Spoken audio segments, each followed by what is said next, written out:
Yo yo yo, what's up mga brad? Mag-gym na punta. Kung murag taon-taon lang ita wala nakapasingot. Busa ato lang hinay-nayon ng atong mga alsahon. Di lang kayo tamo alsa bugat sama sa atong mga gipang alsa sa una. Kadi maghinambog, kaya na ko ng alsahon ang pinakabugat nga plate dito sa gym. So time check, 6:30 pa ni sa buntag. Mao yun ang pinaka the best nga oras kang moadto sa gym kay mingaw pa kayo. Ang gym di ay nga akong gisudlan kay Anytime Fitness diri sa Lapu-Lapu, Wasak. Naano siya sa 4th floor IMES building. Kung naamoy mata, tanawa nga ako rin nang ilakaw ang upat ka floor. Wa gyud yung paningta mga brad, paita. Sud na ta sa gym. Ug atong sudan ang atong pasingot.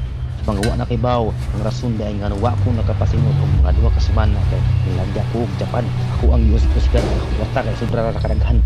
Ug by the way, mag leg day data karon. Ato ning kunatahon ang atong paa. Ug kung naa kay plano nga mutaasin ang lagat, bukusog ang imong dagan, buhata ni ug unya partida pa ni karon kay wa na koy workout for 2 weeks, so expected nga iguman ani sakit kayo ni sa pamaon. Ang ako yung alsahon is mga 65 kilos jud, pero karon nga murag nagpahuway og gamay, 50 kilos lang sa 15 kilos kada kilid ug ang bar kay 20, ang total kay 50. Unya ang uban timuana, uy 20 ra man na kay 15 kilos man kada kilid, o natural lapiling din nimo gimbang ang bar sa buang marega. Kaya nahuman na mata sa squat, pag deadlift na punta. Kunya mo ora gyapon ang timbang 50 kilos gyapon. Ug para sa mga bugo di nga wala kibaw, ang target aning deadlift kay ang loyo sa paa. Ikumpara nimo sa squat ganina nga ang sa atubangan sa paa ang target. Abi kanyas pamati ikaw man ani bay kay sakit kay sa paa.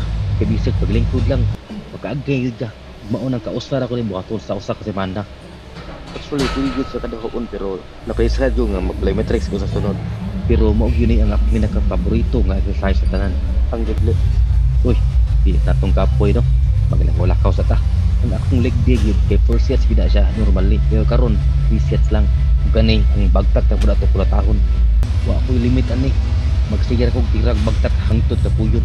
Di mo unta ako magamit aning machine pero mo pa may pagbalik na to diri. So, magamit lang sa ta.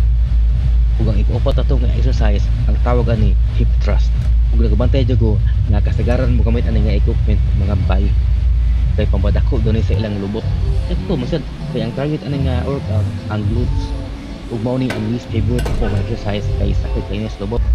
But for the sake lang na para mataas ang layat ug kusog buragan, ako gyapon ning buhaton.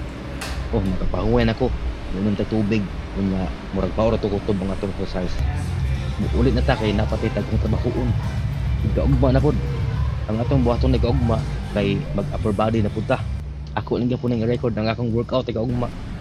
So time check murag mga alas 9 na ni siya sa buntag. Kay sakto kay na iuli kay wala pay maningil sa parking. Ug libre pa mo park ron rasa. Basta ayo lang paabot og alas 11. Ug titig update na sa mga tindahan diri ug maabot na pod ang tigpaningil. Ug na puti bag-ong nakatunan karon no. So pagpasalamat mo nako. So as a way to say thank you, send lagbog Gcash. Naaday ko'y upcoming video mga brad, wala pa na ako nabuhat. Ako ang i-challenge akong kaugalingon nga mag-add to gym 5 days straight. Kung ako na yung sundan ay galumis na yun.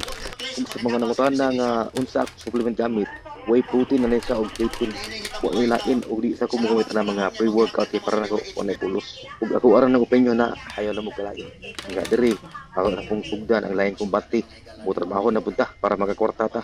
Huwag natay pambayad sa gym. Huwag ayaw na kalimot og like and subscribe. Salamat.